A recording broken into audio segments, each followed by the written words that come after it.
Good morning, students. Welcome all.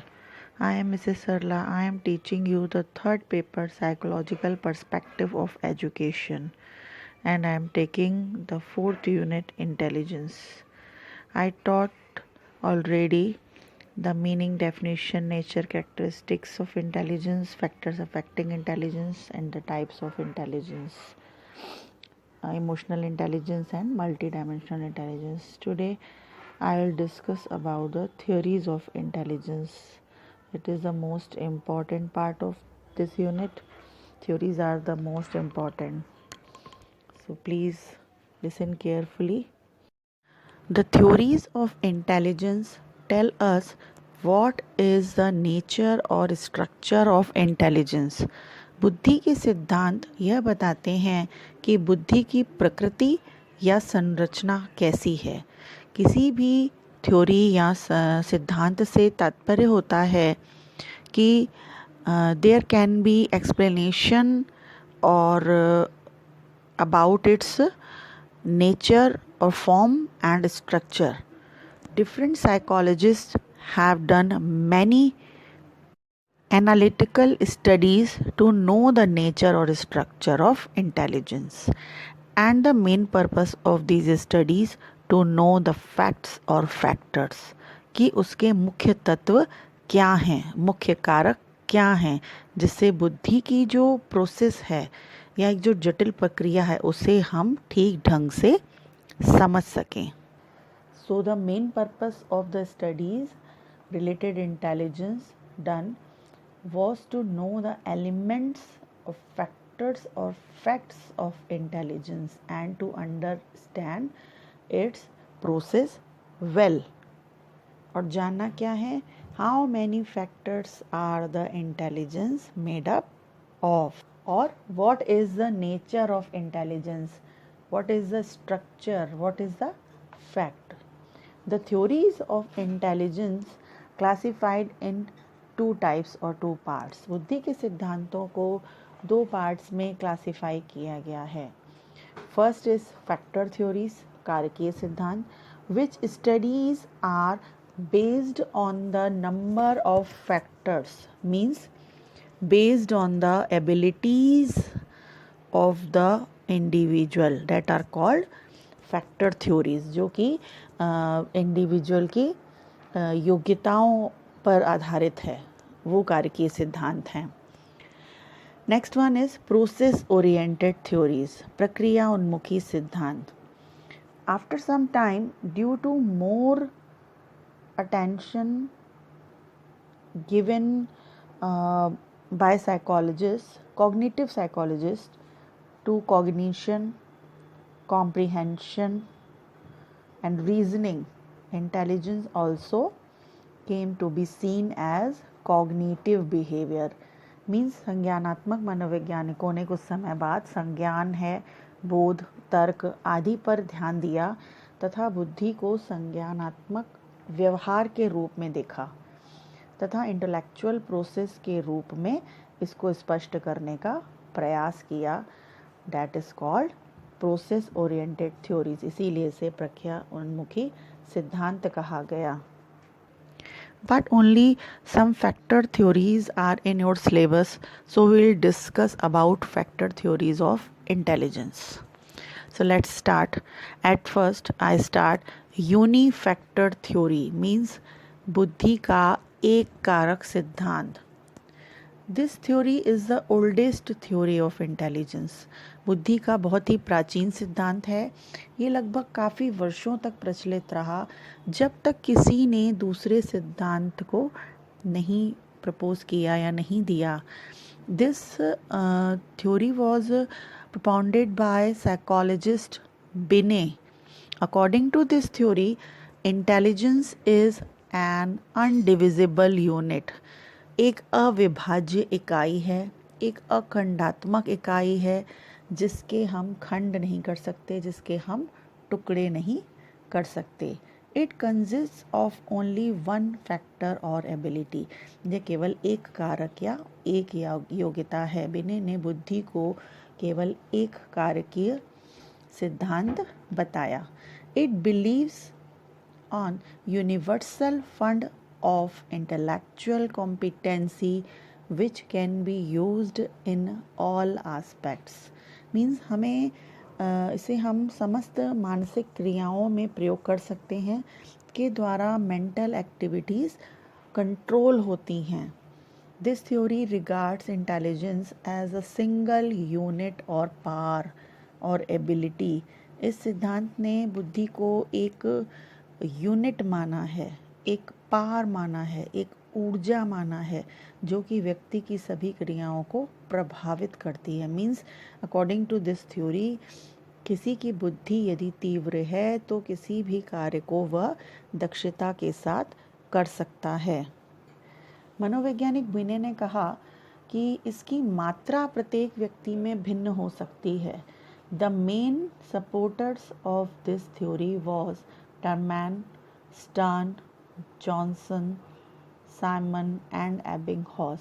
इन सभी मनोवैज्ञानिकों ने इस सिद्धांत को समर्थन दिया था. Johnson said this theory was autocratic और monarchic. बुद्धि का एक छत्र राज्य होता है, इसलिए यह एक निरंकुशवादी या एक सत्तात्मक या अखंडात्मक सिद्धांत कहा जाता है. But after some time this theory was criticized and rejected too. क्योंकि इसके कुछ ड्रॉबैक्स देखने में आए. ऐसा कहा गया कि इफ़ बुद्धि एक अखंडात्मक या अनडिविजिबल यूनिट है, अविभाज्य यूनिट है, तो क्या if an individual may have a good intelligence in maths तो मे बी अदर सब्जेक्ट्स में भी वो इंटेलिजेंट हो. Means in each and every subject और in each and every field वह इंटेलिजेंस हो, मे बी वह ज्योग्राफी में वीक हो. So that's why this theory was rejected. The next one is two-factor theory. This theory was given by English psychologist Spearman. He said that intelligence is the combination of two factors. As Binet said, it is made up of one factor, but Spearman told it of two. As to him, intelligence is the ability to think constructively, and he proposed the intelligence consists of two abilities. उन्होंने बुद्धि को दो कारक बताया और कहा कि बुद्धि दो तरह की योग्यता और तत्वों से बनी है और बिने के एक कारक सिद्धांत को अपोज किया. वो दो तत्व कौन से हैं? That was general ability, सामान्य योग्यता, and second one is special ability, विशिष्ट योग्यता. स्पेशल एबिलिटी और स्पेसिफिक एबिलिटीज़ को दोनों ही कह सकते हैं. जनरल एबिलिटी को उन्होंने जनरल फैक्टर बताया और स्पेसिफिक एबिलिटी को उन्होंने स्पेशल फैक्टर कहा. जनरल को जी से डिनोट किया एंड स्पेसिफिक और स्पेशल को एस से डिनोट किया. And said that intelligence consists of these two factors or abilities. Now see some characteristics of these both factors. Characteristics of general ability or G factor. He said that G factor or general ability helps in all human activities. यह एक ऐसी योग्यता है जो सभी कार्य को करने में सहायक होती है, हेल्प करती है, सारे ही काम करने में इसका उपयोग होता है. It is inherited means it is a इनेट ability और फैक्टर. यह फैक्टर जन्मजात होता है. एक ऐसी सामान्य योग्यता इसे माना जाता है जो कि सभी में पाया जाता है. दैनिक जीवन के डेली लाइफ के सभी कार्यों में इसका यूज़ होता है, इसका उपयोग होता है. एज रूटीन टाइप जो टास्क होते हैं, डेली रूटीन वर्क होता है. It is found in all human being. जैसा कि मैंने अभी भी बताया कि यह योग्यता सभी में समान रूप से पाई जाती है. The individual who has this factor more जिसके पास इस फैक्टर की अधिकता होती है, he lives happy and successful. जिन व्यक्तियों में यह फैक्टर या यह योग्यता अधिक होती है वह दूसरों की अपेक्षा अधिक सफल होते हैं, अधिक खुश रहते हैं। जीवन के लगभग सभी कार्यों में इसकी आवश्यकता होती है। Now see the characteristics of S factor or spatial or specific ability. This factor is found different in different people. अलग अलग व्यक्तियों में अलग अलग क्वांटिटी में भिन्न भिन्न मात्रा में इस कारक को देखने को मिलता है। इट इज़ एक्टिविटी ओरिएंटेड, क्रिया विशेष होता है, यानी कि जो क्रियाएं करते हैं उसमें कुछ ऐसा स्पेशल या विशेषता दिखाई देती है। कुछ स्पेशल एक्टिविटीज़ इसमें ऐसी होती हैं जो व्यक्ति करता है, सभी में यह एक्टिविटीज़ कॉमन नहीं होती हैं जनरल एबिलिटी की तरह। एज अ पर्टिकुलर स्किल के लिए एक अलग विशेष योग्यता होती है। The person who has more of this factor is more intelligent and can be changed or improved by training, by learning. Means जिन भी व्यक्तियों में यह कारक या योग्यता अधिक होती है वह अधिक बुद्धिमान होता है, और थोड़ी सी अगर अच्छी लर्निंग या एक अच्छी ट्रेनिंग उनको मिल जाए तो इस योग्यता को क्या कहते हैं, थोड़ा सा इम्प्रूव किया जा सकता है, उसे हम मॉडिफाई कर सकते हैं, उसे सुधार सकते हैं, उसे स्पेशल बना सकते हैं।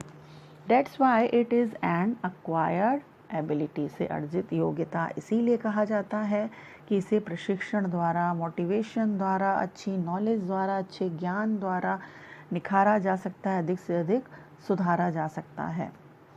S factor is responsible for success or failure in any special field or in life. जीवन में किसी भी क्षेत्र में, किसी विशेष क्षेत्र में, किसी विशेष स्थान पर सक्सेस और फेलियर, सफलता असफलता के लिए जिम्मेदार होता है। So every individual has one G factor and many specific abilities or factors. G factor is used in daily life tasks and S factor is a group of special abilities and it is used in special tasks. After criticism, Spearman changed or improved his theory and add one more factor. उन्होंने ये accept किया कि बुद्धि दो तत्व न होकर तीन तत्व होती है, यानी कि उन्होंने एक फैक्टर को और भी इसके साथ कनेक्ट कर दिया। फर्स्ट तो उनका वही था general ability, general factor means G factor, और second special ability, special factor और एस फैक्टर। नेक्स्ट उन्होंने कहा कि जब सामान्य और विशिष्ट या जनरल और स्पेशल फैक्टर मिल जाते हैं, यानी कि जब दो या दो से अधिक विशिष्ट योग्यताएं होती है, सामान्य योग्यताएं तो सभी में होती हैं, लेकिन जो विशिष्ट योग्यताएं होती हैं वह एक न होकर दो या दो से अधिक हो सकती हैं, और वो एक दूसरे को आच्छादित करती हैं, दूसरे पे मतलब एक दूसरे को कवर करती हैं। तो यह जो उनसे मिलकर जो बनता है तत्व, वो G प्लस एस फैक्टर, उन्होंने उसको थर्ड फैक्टर को G प्लस एस फैक्टर दोनों को मिला के ऐसा कहा, अर्थात बुद्धि तीन कारकों से मिलकर बनती है। In all intellectual activities of the human being along with general ability there will also be a special ability which is related to such action. Means वो उसको उसके साथ वो कनेक्ट हो जाती है special ability, and special abilities 1 भी हो सकती है, 2 भी हो सकती है और मोर भी हो सकती है। एग्जाम्पल एक ले लेते हैं, an individual's performance in Hindi और Sanskrit is primarily due to his general intelligence. अगर उसके अंदर एक क्वालिटी है, अगर उसकी परफॉर्मेंस हिंदी संस्कृत किसी पर्टिकुलर सब्जेक्ट में अगर अच्छी है, नॉर्मली हिंदी वगैरह में मोस्टली बोलने में घर से ही लोग बोलते हैं तो अच्छी होती है, तो ये उनकी जनरल इंटेलिजेंस हो ही जाएगी। But partly to some kind of specific ability in language, किसी एक लैंग्वेज में कुछ स्पेसिफिक एबिलिटी उसकी है, तो वो हो जाता है G प्लस S1, यानी कि जनरल एबिलिटी हिंदी में है प्लस एक और दूसरे किसी सब्जेक्ट में बहुत ज़्यादा अच्छा है वो, तो S+1 हो जाएगा। अब आ गया ability in math will be due to, अब उसकी एबिलिटी किसी मैथ में भी बहुत अच्छी है, दूसरे सब्जेक्ट में भी बहुत अच्छी है, तो G+S2। इस तरह से जो उसके स्पेशल फैक्टर्स होते हैं वो जनरल फैक्टर को आच्छादित करते जाते हैं। बट उनकी ये थ्योरी थोड़ी सी कंट्रोवर्शियल रही और कईयों ने इसको क्रिटिसाइज़ किया। उन्होंने कहा कि बौद्धिक जो कार्य होते हैं वो जटिल होते हैं, बट विभिन्न तरीक़ों से संपादित होते हैं, केवल इसको जनरल फैक्टर या ग्रुप फैक्टर में ही खाली स्पष्ट नहीं किया जा सकता है। Now we see that next theory, multi factor theory. Multi factor theory American psychologist E.L. Thorndike ने दी, and this theory considers intelligence as a combination of numerous separate elements और फैक्टर्स। मीन्स ये theory, according to this theory, जो intelligence है that is a group of different types of abilities और parts, बहुत सी शक्तियों का समूह है। थॉर्नडाइक ने कहा जब असंख्य योग्यताएं या असंख्य स्वतंत्र कारक मिल जाते हैं तब उसे बहुकारक सिद्धांत कहा जाता है। According to Thorndike, the mind is a host of highly particularized and independent faculties. जो माइंड है, जो मस्तिष्क है, वो बहुत सी उच्च, विशेष और इंडिपेंडेंट मीन्स स्वतंत्र कारकों से मिलकर बना हुआ है। विभिन्न प्रकार की जो शक्तियां हैं वो किसी भी प्रकार की मीन्स उसमें समानता आवश्यक नहीं है, वो डिफरेंट टाइप्स की होती हैं। यानी कि अब इसका मतलब निकाल सकते हैं कि थॉर्नडाइक बुद्धि के समान तत्वों को नहीं मानते हैं, बल्कि जो विशेष है यानी कि जो सामान्य योग्यता उसको न मानकर सभी मनुष्यों की विशेष योग्यता को मानते हैं। इन्होंने मीन्स उसके मनोवैज्ञानिक स्पीयरमैन के सिद्धांत को अपोज किया। Thorndike oppose the Spearman's two factor theory. He said that intelligence is made with unlimited factors. विभिन्न प्रकार के मानसिक कार्यों में इन छोटे छोटे कारकों के भिन्न भिन्न समूहों की आवश्यकता होती है। इन स्वतंत्र कारकों में से प्रत्येक कारक किसी विशिष्ट मानसिक योग्यताओं का मीन्स आंशिक प्रतिनिधित्व करता है, यानी कि किसी विशिष्ट मानसिक योग्यता के बारे में बताता है। वो कहीं ना कहीं उसका करने वाली एक्टिविटीज़ या कार्य यह बताते हैं कि वह एक विशेष प्रकार की मानसिक योग्यता है, विशेष प्रकार का कार्य है। इफ़ टू मेंटल वर्क्स एक दूसरे से संबंधित होते हैं, अगर दो मानसिक कार्य, तो according to multiple factor theory इनका कारण दोनों मानसिक कार्य को करने में कुछ कारकों का मतलब आगे आना है। मीन्स कुछ कारक यानी कि दो कारक मिलके हो सकता है काम कर रहे हो सकता है 3 कारक मिलके काम कर रहे हो, कि जरूरी नहीं केवल और केवल एक ही कारक काम कर रहा हो। यह सिद्धांत सामान्य बुद्धि जैसे किसी भी कारक के अस्तित्व को नहीं मानता है, इसमें केवल विशेष बुद्धि का सहयोग मांगता है। These factors are those how many type of different activities of an individual does। कि कितनी तरह की इंडिविजुअल डिफरेंट एक्टिविटीज़ करता है, ये वो फैक्टर्स हैं। These all factors work together, एक साथ काम करते हैं। These main factors are as follows। इनकी 6 प्रकार की इन्होंने योग्यताओं को बताया, खास करके जो निम्नलिखित हैं। फर्स्ट है जिसमें न्यूमेरिकल एबिलिटी। न्यूमेरिकल एबिलिटी वह योग्यता होती है जिसमें व्यक्ति की आंकिक गणना यानी कि मैथमेटिकल्स वर्क करने में, कैलकुलेशंस इत्यादि करने में, अंकों से संबंधित जो वर्क होता है नंबर से रिलेटेड, उस करने में उनकी योग्यता अच्छी पाई जाती है, मीन्स उनकी बुद्धि अच्छी पाई जाती है। नेक्स्ट आती है verbal ability. Verbal ability means भाषा ज्ञान, शब्दार्थ, शब्द प्रवाह, यानी कि उनका बोलने का जो भाषा संबंधी जो ज्ञान है, शाब्दिक जो योग्यता है, उनकी वर्बल जो एबिलिटी है वो अच्छी होती है। मीन्स शब्दों का ज्ञान, शब्द प्रवाह और विभिन्न प्रकार की भाषाएं इस तरह से जिनकी होती है एबिलिटी, वो कहते हैं कि इसमें इस प्रकार की बुद्धि वाले होते हैं। नेक्स्ट है दिशा ज्ञान बोध, यानी कि स्पिरिचुअल एबिलिटी। इस तरह के व्यक्ति जिनमें बुद्धि होती है वो मतलब डायरेक्शंस को बहुत जल्दी समझ लेते हैं कि हमें किसी स्थान संबंधी कोई कार्य या जगह बताई जाती है तो बहुत जल्दी इस चीज़ को समझ लेते हैं। ऐसी एबिलिटी उनके अंदर होती है। नेक्स्ट आती है रीजनिंग तर्क करना।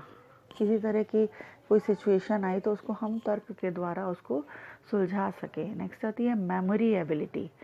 मेमोरी मीन्स स्मृति, कि कितनी तरह से, यानी कि किस तरह से और कितनी चीज़ों को हम अपनी स्मृति में रख सकते हैं, उसको याद रख सकते हैं। देन लास्ट आती है स्पीच एबिलिटी, यानी कि अर्थात मीन्स हमारा भाषण योग्यता कैसी, स्पीच हमारा मतलब बोलना कैसा है, किस तरह से हम बात करते हैं, हमारा स्पीच एबिलिटी, भाषण देना, किसी को ज्ञान देना, किसी को समझाना, वैसी क्वालिटी हमारी कैसी है। तो ये 6 मानसिक योग्यताएं थॉर्नडाइक ने दी थी, जिनके द्वारा हमें यह पता चलता है कि ये 2 कारक भी एक साथ मिलकर और स्वतंत्र भी होते हैं। सारे कारक सब आपस में मिलकर एक किसी कार्य को करने में हेल्प करते हैं। थॉर्नडाइक ने कहा कि कठिनाई का स्तर बढ़ने के साथ साथ बुद्धि का स्तर भी बढ़ जाता है। इन्होंने अपने उद्दीपन अनुक्रिया जो सिद्धांत था उसके आधार पर इस सिद्धांत को प्रस्तुत किया। इसीलिए इनके इस सिद्धांत को असत्तात्मक सिद्धांत, मात्रा सिद्धांत, विशिष्ट योग्यताओं का सिद्धांत भी कहते हैं। इनके सिद्धांत को एग्जाम्पल द्वारा समझते हैं। If a person gets 70 marks in mathematics and English, it means that there may be 2 or 3 factors are present and correlated to each other। क्योंकि वह 2 सब्जेक्ट में सेम मार्क्स ला रहा है तो ऐसा हम ये भी नहीं कह सकते कि वो मैथ्स में बहुत अच्छा है, यानी कि उसकी विशेष योग्यता मैथ्स में है, ना हम ये कह सकते हैं कि उसकी विशेष योग्यता उस दूसरे सब्जेक्ट में है जिसके उसके सेम मार्क्स आए हैं। So that's why these all abilities are connected with each other and this theory is also called connectionism। Thorndike का यह सिद्धांत वास्तव में बुद्धि का आणविक सिद्धांत प्रतीत होता है, क्योंकि उन्हें सामान्य बुद्धि जैसे किसी भी कारक के अस्तित्व को स्वीकार नहीं किया कि जिसके कारण मानसिक क्रियाओं को किसी एक वर्ग में रखा जा सके। तो हम देखते हैं कि थॉर्नडाइक का बुद्धि का मल्टीपल थ्योरी यह है कि बुद्धि के जो हम मानसिक कार्य कोई करते हैं तो वो बहुत से छोटे छोटे कारकों के साथ मिलकर वो हमें कारक सहायता देते हैं। मीन्स स्वीट बुद्धि बहुत से कारकों का समूह है। Now see the group factor theory. Spearman की 2 फैक्टर थ्योरी एंड थॉर्नडाइक की मल्टी फैक्टर थ्योरी ने बुद्धि के संबंध में 2 अपोजिट विचार जो दिए, इन दोनों के ही जो बीच का समन्वय है वो हमें ग्रुप फैक्टर थ्योरी में दिखाई देता है। Group factor theory was proposed by psychologist Louis Thurstone and saying the intelligence is a cluster of abilities. उन्होंने कहा कि योग्यताओं का पुंज है, समूह है जो इंटेलिजेंस है, समूह कारक सिद्धांत इसीलिए इसको हिंदी में कहा जाता है। उनके अनुसार बुद्धि ना तो मुख्य रूप से सामान्य कारक से निर्धारित होती है, ना ही असंख्य सूक्ष्म तत्वों से मिलकर बनी है, बल्कि कुछ जो प्राइमरी फैक्टर्स हैं उससे मिलकर बुद्धि का स्वरूप बना है। Intelligence is made up of some primary factors और प्राइमरी मेंटल एबिलिटीज़। उनके अनुसार बुद्धि कुछ प्राथमिक कारकों से मिलकर बनी है। मीन्स एक जैसी मानसिक क्रियाओं में कोई एक प्राइमरी फैक्टर मेन होता है। कुछ मानसिक क्रियाएं होती हैं बट उनका एक मेन फैक्टर होता है which constructs a group of mental activities. कोई एक प्राइमरी फैक्टर होता है जो कि उन मानसिक क्रियाओं का एक होकर उसका एक समूह निर्धारित करता है। मानसिक क्रियाओं में किसी दूसरे समूह में कोई दूसरा प्राइमरी फैक्टर होता है, थर्ड समूह में थर्ड प्राइमरी फैक्टर होता है। इस प्रकार से जो मेंटल एक्टिविटीज़ के जो अलग अलग समूह होते हैं सभी का एक एक ग्रुप का एक एक प्राइमरी फैक्टर होता है।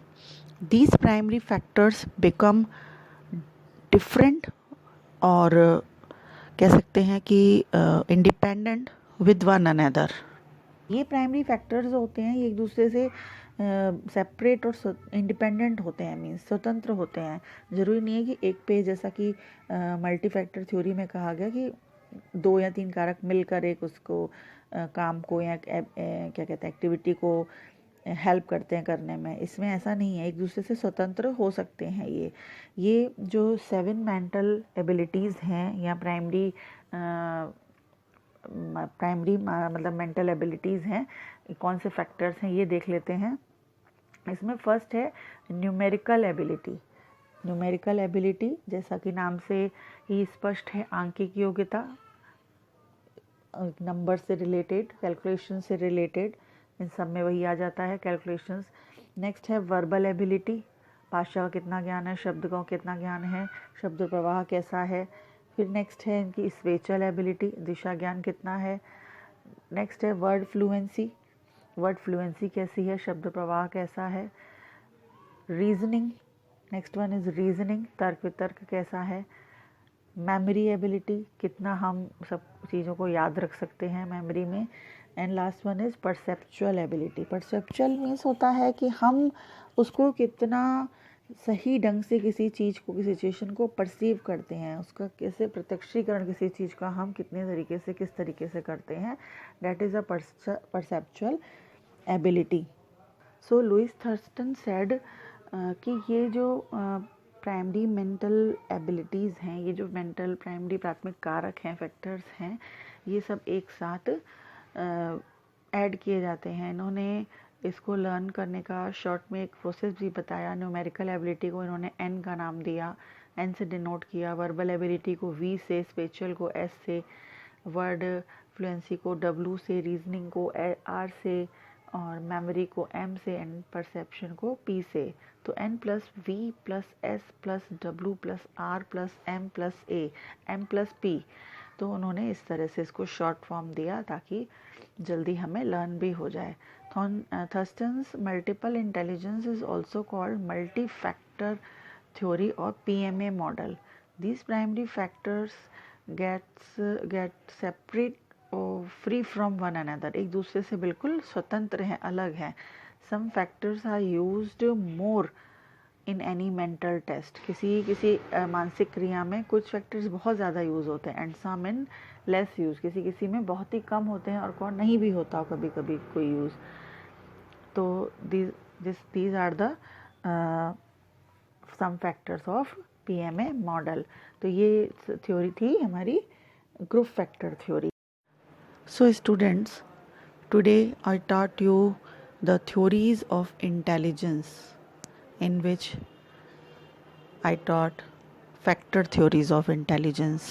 I covered unifactor, two-factor, multi-factor and group factor theory. I hope you have understood all the theories properly. In the next lecture, I will teach you the most important theory of intelligence, that is SI model or tridimensional theory. I think this lecture is beneficial for all of you. If you have any query or doubt, kindly call me. Thank you guys. Goodbye. Have a nice day.